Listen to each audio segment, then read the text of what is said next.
Haleluya. Sebagai seorang yang pernah menjadi penyintas COVID-19, saya ingin berbagi dengan kita bagaimana resep menghadapi corona saat kita dinyatakan positif. Pertama, ciptakanlah suasana yang membuat kita selalu tertawa, gembira, dan sukacita di tengah-tengah kita sedang diisolasi karena dinyatakan positif corona. Jangan membiarkan diri kita panik. Jangan takut. Jangan juga terintimidasi. Karena sudah terbukti berdasarkan penelitian ilmiah bahwa kalau kita bersukacita, imun tubuh kita itu semakin meningkat. Dengan sukacita yang kita alami, itu juga memberikan kepada kita kekuatan di dalam kita menghadapi hari-hari atau masa-masa yang terberat yang kita alami dalam kehidupan kita. Karena itu benarlah firman Tuhan yang mengatakan dalam Amsal pasal 17 ayat 22. Hati yang gembira adalah obat yang manjur, tetapi semangat yang patah mengeringkan tulang. 2. Selalu dengar lagu-lagu rohani saat kita menjalani isolasi. Beragam suara kita akan dengarkan, termasuk suara-suara yang negatif yang disampaikan oleh orang-orang tertentu. Saya sendiri pun pernah mengalami suara yang negatif dari orang-orang tertentu. Karena itu saya ingin sampaikan kepada saudara, jangan terintimidasi dengan apapun suara yang saudara dengar dari orang-orang tertentu. Teruslah mendengar lagu-lagu rohani dan ikut menyanyikannya. Karena ketika saudara dan saya menyanyikan puji-pujian kepada Tuhan, mendengar lagu-lagu rohani dan ikut menyanyikan puji-pujian kepada Tuhan, maka kita akan dimampukan oleh Tuhan untuk menghadapi keadaan yang gawat. Karena itu benarlah apa yang dikatakan oleh firman Tuhan dalam Kisah Para Rasul 16 ayat 25 dan 26. Tetapi kira-kira tengah malam Paulus dan Silas berdoa dan menyanyikan puji-pujian kepada Allah, dan orang-orang hukuman lain mendengarkan mereka. Akan tetapi terjadilah gempa bumi yang dahsyat, gempa bumi yang hebat, sehingga sendi-sendi penjara itu goyah. Dan seketika itu juga terbukalah semua pintu dan terlepaslah belenggu mereka semua. Dan kita juga tahu tembok Yeriko yang tebalnya sekitar 6 meter roboh, hancur berantakan oleh karena pujian, sorak-sorai, pengagungan yang dinaikkan kepada Tuhan oleh orang Israel. Karena itu mari kita mempraktikkan hal ini dengan mendengarkan lagu-lagu rohani dan menyanyikannya saat kita sedang mengalami corona dan menjalani isolasi. 3. Suka mendengar firman Tuhan, baik dalam bentuk khotbah yang membangunkan iman, demikian juga dalam bentuk audio visual. Karena firman Tuhan berkata, iman kita itu datang dari pendengaran, dan pendengaran akan firman Kristus.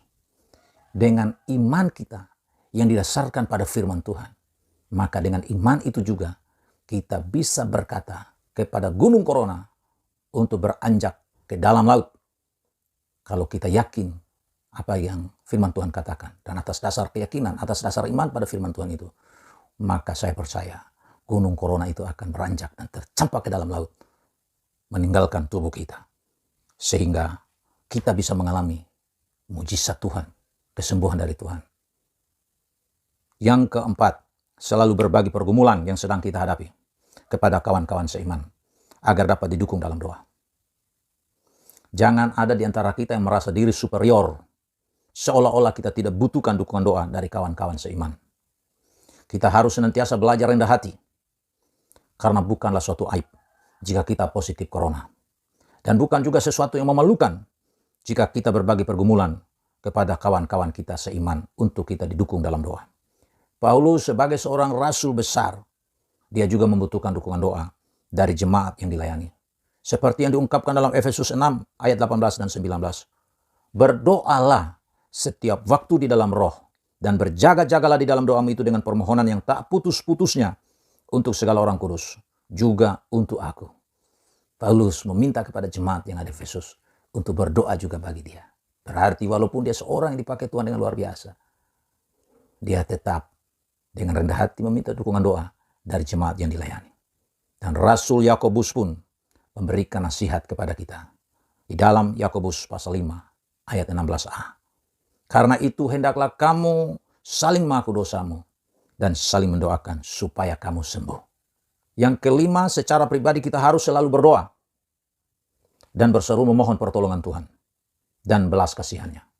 Karena hanya Tuhanlah yang dapat membuat jiwa kita terluput seperti burung dari jerat penangkap burung. Jerat itu telah putus dan kita pun terluput. Karena pertolongan hanya kita dapatkan dalam nama Tuhan yang menciptakan langit dan bumi. Yang keenam, walaupun kita sedang mengalami corona dan menjalani isolasi, kita pun harus selalu berdoa bagi orang lain dan membantu mereka sedapat mungkin yang kita bisa lakukan. Kita akan menjadi bagaikan pipa yang dipakai oleh Tuhan untuk menyalurkan air dari Dia, sumber kehidupan, sumber air hidup itu. Dan dengan demikian, kita pun dapat mengalami sukacita karena kita dipakai oleh Tuhan menjadi saluran anugerah, saluran berkat bagi mereka yang kita doakan. Dan kita juga membantu sedapat mungkin yang kita bisa lakukan. Yang ketujuh, berjemurlah di matahari. Olahraga, makan teratur, minum air putih yang cukup, istirahat yang memadai. Dan jangan lupa, konsumsi juga obat atau vitamin sesuai dengan resep dari dokter. Percayalah, jika waktu Tuhan belum tiba bagi kita untuk meninggalkan dunia ini, sehebat apapun, seganas apapun corona itu, tidak akan bisa merenggut nyawa kita. Kiranya dengan melaksanakan 7 resep ini, saya yakin kita akan sembuh dari corona. Dan corona itu pasti menyingkir dari dalam tubuh kita. Kita bisa hidup sehat dan dengan kesehatan, kekuatan yang Tuhan berikan kepada kita, kita dapat gunakan itu untuk melayani Tuhan, untuk berbuah-buah bagi Tuhan dan kerajaannya. Amin.